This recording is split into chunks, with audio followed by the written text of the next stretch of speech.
My wife cheated with her trainer, mocked me, and thought I'd stay broken, so I exposed her in silence, took back my life, and found peace she'll never touch. My cheating wife froze in disbelief as I walked into the party with a stunning, elegant woman by my side. Her mouth parted slightly, the fake smile she wore for everyone else melting into a twitch of panic.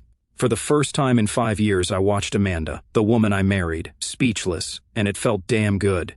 Her hand, still resting lightly on the arm of that slick-haired guy in the navy blazer, Trent, her trainer, slowly retracted like a snake slithering back into its hole. I almost laughed. She didn't even have time to pull it off smoothly. It was awkward, obvious, guilty. I leaned closer to the woman beside me, Evelyn, tall, elegant, confident, and whispered just loud enough for Amanda to hear, "See her? That's Amanda, the one who thought I'd never find out." Amanda took a step toward me, her stilettos clinking like she was walking over broken glass. "Jake, what is this?" she hissed, trying to sound calm, but her voice cracked at the end. I didn't answer, not yet. The silence between us stretched just enough to make her squirm. She always needed control, and tonight, I snatched it right out from under her. 2 weeks earlier, I was still clueless. Still the husband who made her coffee every morning, kissed her forehead before work, and sent stupid texts with heart emojis like some naive puppy. And she'd look me in the eye and lie without blinking the night I found out I wasn't even suspicious. I'd come home early from a late client meeting, wanting to surprise her with takeout and maybe a slow night on the couch. But when I walked in, the place smelled like cologne that wasn't mine, and the bedroom light was on. She wasn't there. The bed was freshly made, tighter than she ever bothered to do it. I checked the hamper. Nothing. I checked her closet. 2 outfits gone, heels and a cocktail dress that she never wore for me anymore. Then I saw it, her phone, left charging on the nightstand. God must have been watching because the screen lit up with a notification. "Can't wait to taste you again tonight, babe. Tea." That was it. My blood stopped, the air around me turned to static. I opened the message. Dozens. No passcode, just filth. Filth and betrayal and photos that made me drop the phone like it burned. It was Trent, that smug trainer I'd paid for because she said working out helped with her mood swings. He was bending her every which way in texts, calling her things she told me she hated. She sent him a picture in my shirt, the one she wore after we had real moments, the shirt I thought meant something. That night, as I sat in the dark living room with the TV on mute, waiting for her to come back with lies painted across her lips, I made a decision. I wouldn't cry. I wouldn't scream. I'd destroy her with silence, so I waited. Waited while she snuck in at 1:42 in the morning thinking I was asleep. I watched her tiptoe like a teenager breaking curfew, watched her toss her clutch on the counter, take off her heels and whisper, "Idiot," under her breath. She didn't even know I was right there. I stood, and she froze mid-step. "Jake." I didn't say a word, just looked her dead in the eyes, nodded slowly and walked past her into our room. I started planning that night and called Evelyn the next day, a friend from college, now a model-turned-entrepreneur who owed me a favor. She loved the idea. "You want to ruin her socially?" she said. "Say no more." Now, here we were at this charity gala Amanda had begged me to attend 2 months ago, acting like the perfect couple in front of people who didn't know she was stabbing me in the back. She had no idea I still had the invite. She had no idea I'd show up with someone who made her look like background noise. As I strolled past her in that sweaty coward of a side piece, I turned slightly and smiled. "Nice to see you again, Trent. Didn't realize personal training had such personal benefits." He blinked. Amanda opened her mouth, and Evelyn, bless her, leaned in and whispered, "Babe, let's not waste time on yesterday's trash." It was in that moment, when Amanda's eyes welled up, not with guilt but fury, that I knew she was the kind of woman who hated getting caught more than she hated cheating. She tried to follow me through the crowd, heels clicking fast like she was chasing down her own reputation. I could hear her muttering my name, "Jake, Jake, wait," like saying it would undo everything. I didn't stop. I led Evelyn right past the donors, right past the hosts, and straight to the balcony where the air was cold and real, not thick with fake smiles and champagne. Amanda finally caught up, grabbing my arm with nails that used to trace my spine and now dug in like claws. I turned slowly. "What the hell was that?" she demanded, her voice a shaky mess of anger and panic. "You mean Evelyn?" I said. "An old friend. She's been helping me see things clearly." "You don't get to humiliate me like that," Amanda snapped, her face turning red beneath her perfect makeup. I laughed. I couldn't help it. "Oh, I don't? That's rich coming from someone who played mattress games with a guy half her IQ behind my back." She flinched, her eyes darting to Evelyn, then back to me. "Jake, this isn't the place. Neither was our bedroom, but that didn't stop you," I cut in, lowering my voice. "Tell me, Amanda, did you even care if I found out, or were you just bored?" Don't turn this around on me, she hissed. You've been distant for months. I felt alone. And instead of talking to me, you let some gym bro rearrange your priorities. Evelyn gave her a smirk. Amanda looked like she wanted to claw it off her face. I made a mistake, she finally said, crossing her arms. One. And it didn't mean anything. One? I said, leaning in. You want to tell me which one? Was it sending you messages about hotel room numbers every Friday night? Or the one where you moaned about how I was too nice and boring while Trent gave you the thrill of being someone's dirty secret? Her lips tightened. She realized I knew everything. Her whole face dropped for a second, then, just like that, she flipped. You're pathetic, she said, dragging me here like this. You're so insecure you had to put on a show with some Barbie doll just to feel like a man again. Better than crawling into his side piece's bed just to feel something, I shot back. For a moment we both stood there, not husband and wife, just two people standing in the ruins of what we used to be. And damn, it burned. I looked at her, really looked. The woman I'd built a life with, the woman I'd shared secrets with, and all I could see now was a liar wrapped in designer clothes trying to cry her way out of consequences. I want a divorce, I said. Her eyes widened. She hadn't expected that. You're overreacting. No, I said. I'm finally reacting. She laughed, bitter and cold. You think anyone's going to want you after this? After your little pity party act? I turned to Evelyn. She raised an eyebrow. You're wrong, I told Amanda. I already want me. That's more than I can say for the last few years living under your manipulation. She stared at me like she didn't recognize the man in front of her. Maybe she didn't. Maybe she only ever loved the version of me that bowed to her chaos and kept quiet. I walked away then, left her standing there alone with her pretty lies unraveling one thread at a time. Inside the ballroom, Evelyn squeezed my hand. You good? I nodded. I wasn't, not fully, but I would be. As we reached the exit, I could feel Amanda's eyes boring into my back, like she was trying to drag me down with a look. But I didn't turn around, not anymore. The drive home was silent, but it wasn't empty. Evelyn didn't ask questions. She didn't need to. I was breathing again for the first time in months, maybe years, and the weight that had been pressing on my chest finally cracked loose. I dropped her off with a soft, thank you, no explanations. She didn't press for one, just touched my shoulder before stepping out into the night, like some guardian who came exactly when I needed her and disappeared just as easily. When I walked into the house, it was quiet, too quiet, the kind of silence that wraps around you like a noose. Amanda wasn't home yet. She probably stayed back, sulking or spiraling, maybe calling her snake of a trainer for comfort or to vent about how I dared to fight back. I sat in the kitchen, same place I used to wait for her with dinner, same damn chair, same view of the fridge covered in photos that meant nothing now. I stared at one of them, our anniversary in Tahoe. Her smile was wide, her eyes sparkling. I'd taken that photo, thinking I was capturing a memory. Now I just saw the lie. She came home 2 hours later, slammed the door like she paid the mortgage, and walked in like I hadn't just shattered her double life. You humiliated me, she said first. No apology, no regret, just fury. I turned to her slowly. Good. She blinked. Good. I stood. Yeah, because the only thing worse than being cheated on is pretending like it never happened just to protect your image. You're throwing away everything, she hissed, stepping closer. For what? Some attention? I laughed. She still didn't get it. Amanda, you already threw it away. I'm just putting it in the trash where it belongs. She stared at me, and for the first time I saw her rage give way to panic. You're not serious, Jake. You don't throw away 5 years over a mistake. It wasn't a mistake, I said. It was a pattern. You just never thought I'd catch on. She tried to touch my arm. I stepped back. Her face tightened. Jake, you've always been emotional. You twist things in your head. That's what this is. You need time. You've been lying to my face for over a year, I snapped. You think I need time? I need truth, and you sold me fairy tales while you let another man undress you behind my back. Her mouth opened, closed. She had nothing. And then, like the devil had tapped her shoulder, she smirked. You know what? Fine. You want a divorce? Great. Maybe I'll finally have a man who isn't so goddamn needy. I nodded. Perfect. And maybe I'll have a woman who doesn't treat marriage like a side quest. She rolled her eyes, walked toward the bedroom, muttering something under her breath. That's when I followed. I packed your things, I said, standing in the doorway.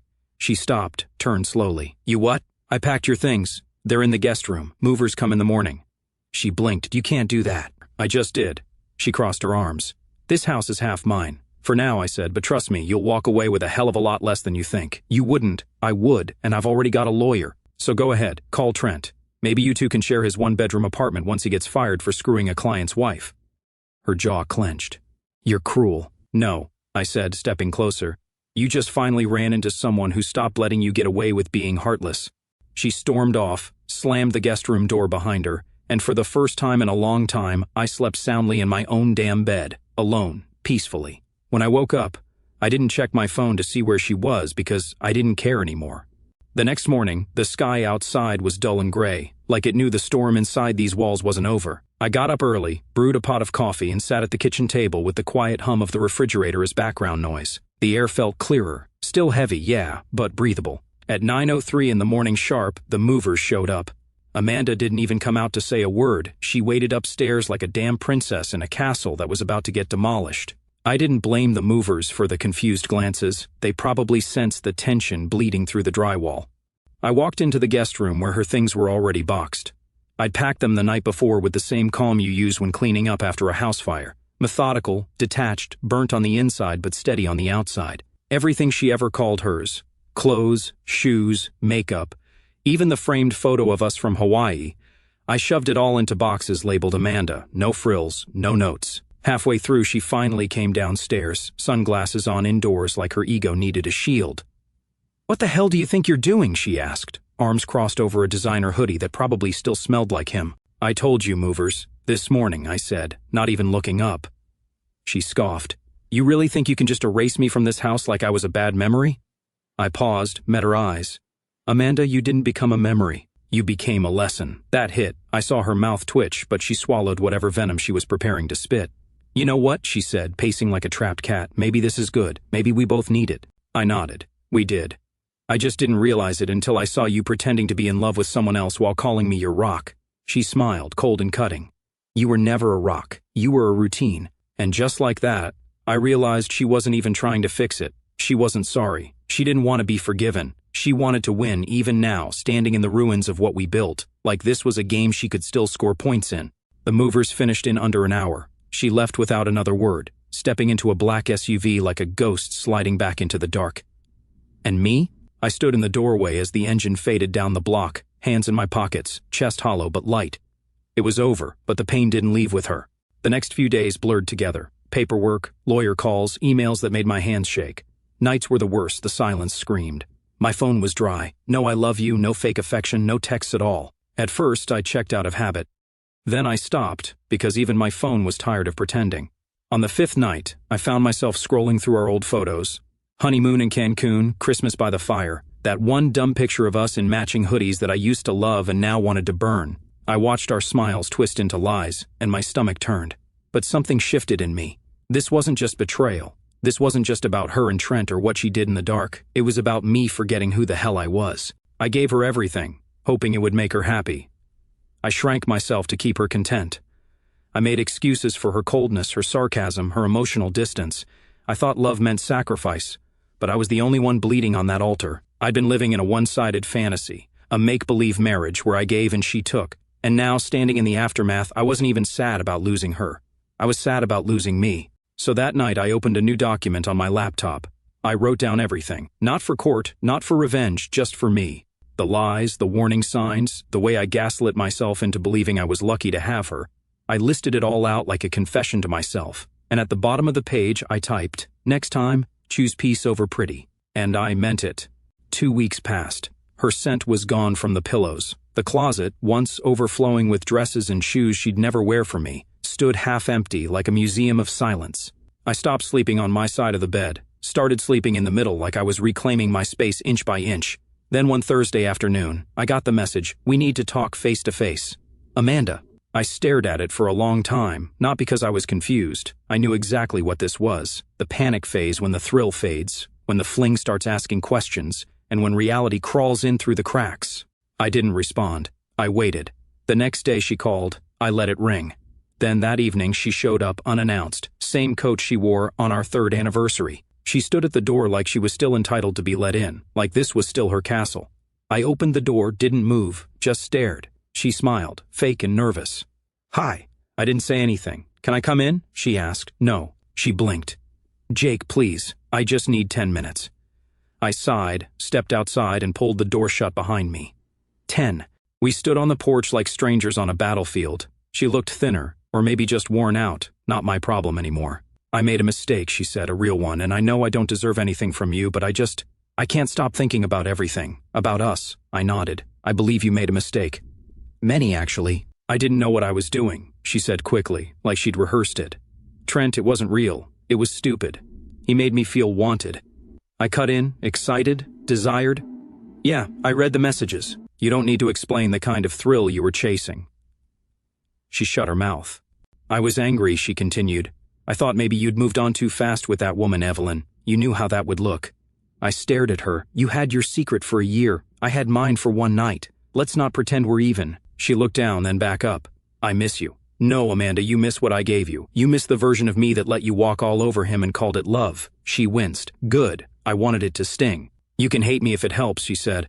I don't, I answered. I don't hate you. I pity you. That broke her. Her chin trembled. Do you love me at all? I loved the person I thought you were, I said. That version? I would have taken a bullet for her. But she never existed. She looked like she might collapse, but I wasn't holding her up anymore. She took a deep breath, reached into her coat, and pulled out a letter. I wrote this. You don't have to read it now, or ever, but it's everything. The truth, what I felt, what I lied about. I took the envelope, folded it, and put it in my jacket pocket without a word. Then I opened the door, stepped inside, and closed it. I didn't say goodbye. I didn't look back. Later that night, I took the letter out, stared at it under the kitchen light. I didn't open it, just watched the paper like it might suddenly scream an apology that sounded real. Then I lit a match, watched it burn slow in the sink, curling into black ash. No closure, no final words, just fire. That was all she ever gave me, and now I gave it back. Let her live in the silence she created. A month later, I stood in front of the mirror and barely recognized the man staring back. The bags under my eyes were lighter, my shoulders straighter. I didn't flinch every time my phone buzzed. I didn't sleep with tension clenched in my jaw, waiting for some imaginary storm to hit. The papers came in on a Wednesday, finalized, signed by a judge who didn't know either of us but made our split official with a stamp and a date. Just like that, 5 years collapsed into a few lines of legal text and a cold signature. I didn't celebrate. I didn't cry. I just sat at the table, laid the envelope flat, and whispered to myself, done. That weekend, I got a call from Ethan, my best friend, the guy who warned me once, months ago. Jake, she doesn't look at you the way you look at her anymore. I told him to shut up back then. I told him he didn't get it. Turned out he did, better than I ever wanted to admit. We met up for drinks, something we hadn't done since before the whole mess. I told him everything. No edits, no tough guy act, no pride. He listened, didn't interrupt, and then finally said, you know, man, I watched you die a little every month. You're breathing now, I can see it. That hit hard, not because it was dramatic, but because it was true. There's a type of dying no one notices, the kind where your spirit bleeds out slowly from betrayal, from emotional starvation, from pretending things are fine just to avoid confrontation. I had lived in that silence for too long. The next morning, I woke up to a message from a number I didn't recognize. It was a picture, Amanda on a yacht, sitting on Trent's lap. She was laughing, he was drinking. Below it, just one sentence, thought you'd want to see who she picked. No name, no signature. I stared at it for a while, not angry, not jealous, just blank. I deleted it because it didn't matter anymore. She picked him, sure, but I picked me. I spent the next few weeks cleaning house, physically and mentally. I donated every photo, every keepsake, every fake little token of a love that turned out to be a performance. I scrubbed the apartment, repainted the walls, bought new sheets, got rid of that damn hoodie she used to steal. Even my Spotify looked different now. No more sappy playlists we made on road trips, just silence, jazz, heavy metal, whatever I felt like in the moment. One afternoon I passed by a couple at a coffee shop. They were sitting on the same side of the booth, holding hands, laughing over something dumb. For a second it stung, but then I reminded myself, I loved like that once, fully, completely. It wasn't my fault she didn't return it. What I gave wasn't wrong, what she did with it was. A few nights later I got dinner with Evelyn, nothing romantic, just two people who saw each other clearly now. She clinked her glass with mine and said, you survived. I smiled, barely, better than most. I nodded. She tried to gut me, but all she did was set me free. She raised an eyebrow. You think she regrets it? I shrugged. Maybe, maybe not. Either way, it's not my problem anymore. And I meant it, every word. Because love shouldn't come with punishment. Trust shouldn't be a weapon. And the moment someone treats your heart like a disposable toy, they never deserved it to begin with. Amanda might have thought she was breaking me, but in the end, she gave me something far better than what I ever had with her. She gave me back me.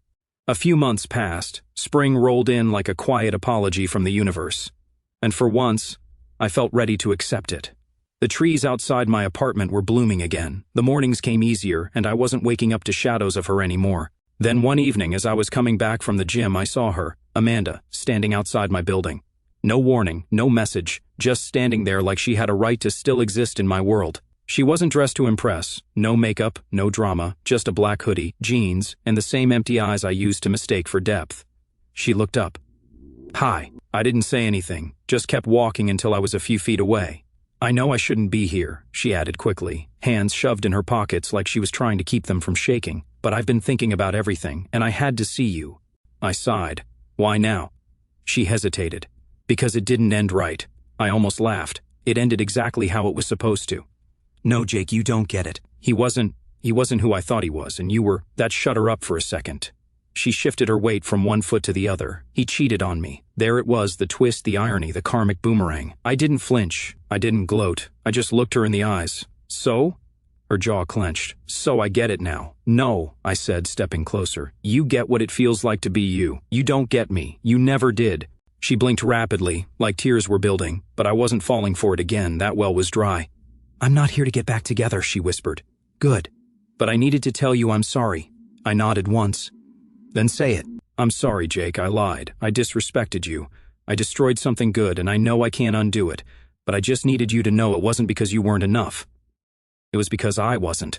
That I didn't expect. It didn't heal anything, but it landed. I stayed silent for a moment, then said, "Thanks for saying that." We stood there, two ghosts talking in the flesh. She looked down. "Are you seeing anyone?" I didn't answer right away because the truth was, I wasn't. Not really, but I was free. I was learning myself all over again, and that meant more than any rebound. "I'm seeing peace," I finally said. "And I'm not trading it for chaos." She gave a small, sad smile. "You really have changed." "No," I said. "I just stopped shrinking." Amanda nodded slowly, then she turned and walked away. No hugs, no promises, no final words, just distance. I watched her go until she disappeared around the corner, and right then, I realized closure doesn't always come in forgiveness. Sometimes it comes in watching the storm that once wrecked you walk away with nothing left to break. That night, I opened my window, let the spring air in, and played a playlist I'd made just for me. No memories attached, no shared meaning, just music that made me feel alive. Because I was, and for the first time in a long, long time, I wasn't surviving, I was living. Weeks melted into months. The kind of peace I once thought was a myth started to feel normal. I didn't look over my shoulder anymore. I didn't wake up thinking about her face or his name or the things I'd said in the heat of betrayal. The ghost got quieter. I traveled, nothing fancy, just places I used to say I'd visit one day. I took my time, sat by oceans, ate alone without feeling lonely. I learned how to be with myself again without needing someone to fill the silence. That was new. That was powerful. People ask sometimes, co-workers, old friends, even distant cousins, what happened. I gave them the short version: we grew apart. Let them imagine the details. Not because I was protecting her, but because I didn't need to keep bleeding just to prove I'd been wounded. One night I got a message from a number I didn't know, a woman named Clara, a friend of Amanda's, apparently. She wrote, "I know this is random, but I wanted to tell you something. I always saw how Amanda treated you. I don't know how you stayed as long as you did. You deserved better. Still do." I stared at that message for a long time, not because I needed her validation, but because it reminded me other people saw it too. I wasn't crazy. I wasn't weak. I was loyal, and that loyalty had been abused. I replied with 2 words, "Thank you." Closure wasn't a moment. It wasn't Amanda crying on my doorstep or some poetic final kiss. It was 1,000 little choices. Deleting her photos without shaking, not checking her socials, smiling when I passed a couple, and feeling hope instead of bitterness. It was learning that healing is slow, quiet, and deeply personal. The final piece clicked into place the night I walked past a wedding in the park. The bride was laughing, spinning under lights, music echoing into the dark. For a second I felt a twist in my chest. Not pain, not envy, just memory. Then I smiled because I didn't see Amanda in that dress. I saw a possibility, and I knew deep down that when love comes again, and it will, I'll be ready, wiser, stronger, no longer looking for someone to complete me, just someone to walk beside me, equal and real. So, if you're reading this and you're where I was, lost, betrayed, questioning your worth, listen closely. You are not broken, you are not stupid for loving deeply, and you sure as hell don't owe anyone your silence. The right person will never make you feel like you're too much. The wrong one will always make you feel like you're not enough.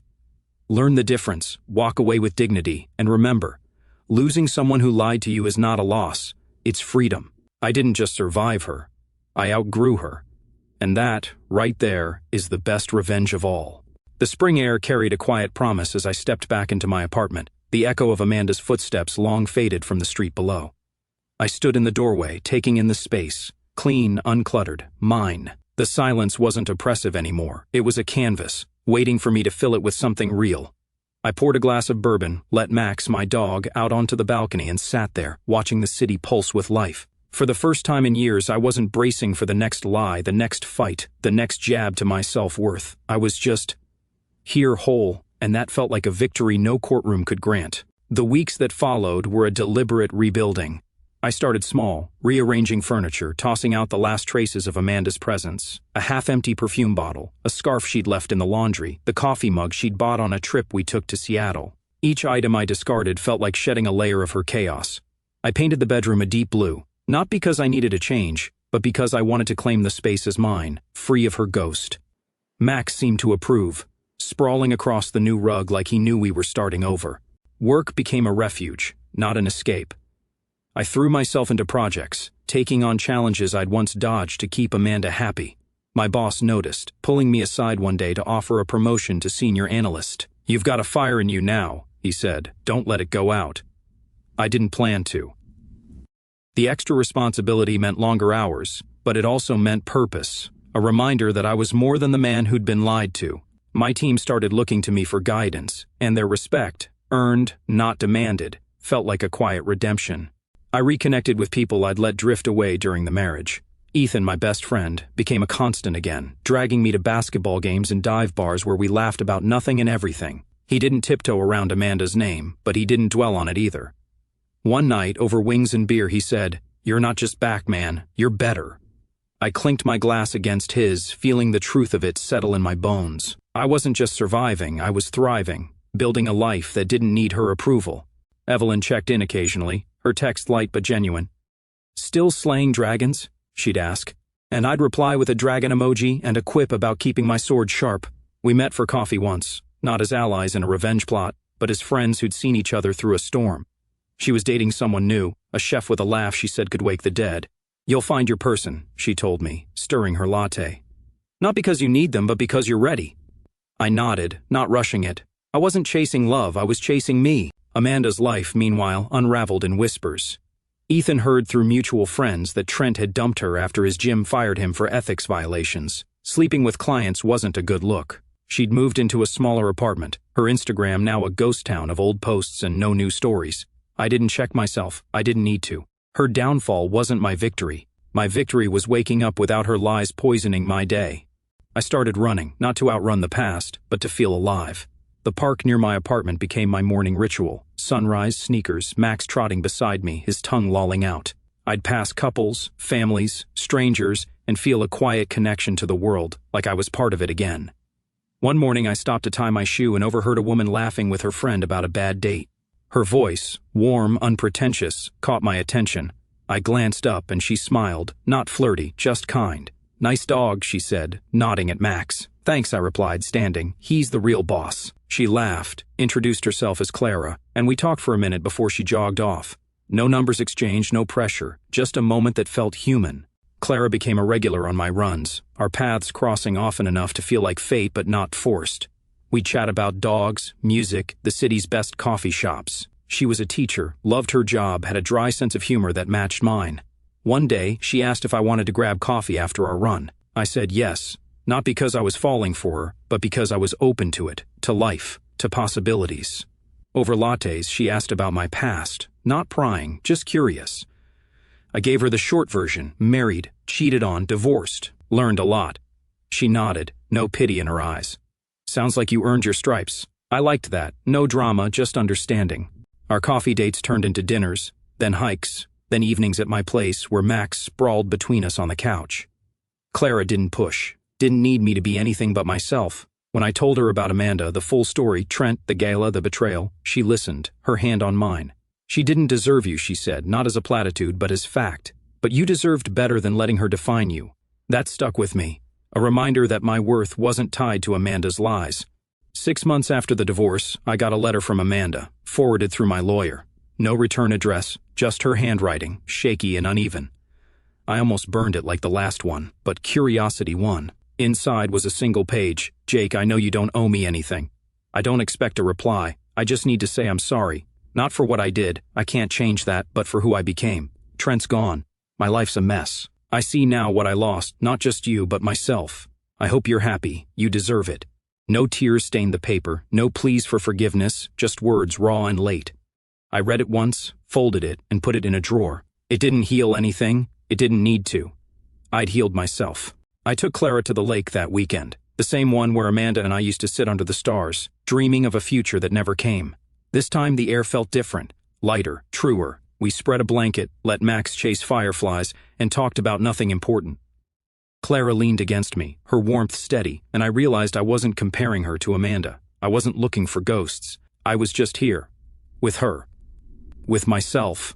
A year after the gala, I stood in my apartment, now filled with pieces of a new life. Clara's books on the shelf, Max's toys scattered across the floor, my guitar propped by the window. Ethan threw a small party for my birthday, and Clara was there, laughing with my friends like she'd always been part of us. I watched her from across the room, and for the first time, I didn't feel like I was waiting for the other shoe to drop. I was home. Amanda's name came up once, months later, in a passing conversation with Ethan. She'd moved to another city, started over, or tried to.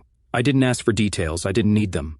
She was a lesson, not a legend. The scars she left were there, faint but permanent, like lines on a map showing where I'd been. They didn't hurt anymore. They were proof I'd walked through fire and come out stronger, wiser, unafraid to love again. Not because I needed it, but because I chose it. I looked at Clara, at Max, at the life I'd built from the ashes of Amanda's betrayal, and knew I'd done more than survive. I'd outgrown the man who let her lies define him, outgrown the pain, the doubt, the fear of being enough. I was enough, always had been. And as I stood there, the city humming beyond my window, I raised a silent toast to the man I'd become, unbroken, unbowed, and finally gloriously free.